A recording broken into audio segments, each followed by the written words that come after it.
qisada shan arrimood baa ku jira ta horeysa waxa weeye nabiyullaahi Muuse calayhi salaam oo u yimi ummad xoolo waraabinaysa maaha qof iyo laba waa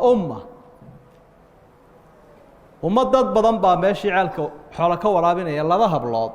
oo iyaga ka mid ah oo arig horayo la il daran ayay ka nixi waayeen isagu markaa hablaha cadilana rafaadsan cilada ariga ku warwareejinaya uu ka naxay naxdintaa waxaa keenay diinta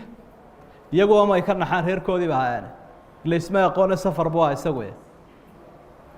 midka labaad hablihii mid ka mid ah buu aabaheed u soo diro nabi Muuse way soo kaxaysay ama isagu ha ka horeeyo ama iyadoo ha ka horeyso inantii markii aabaheed ku keentay warbixin bay samaysay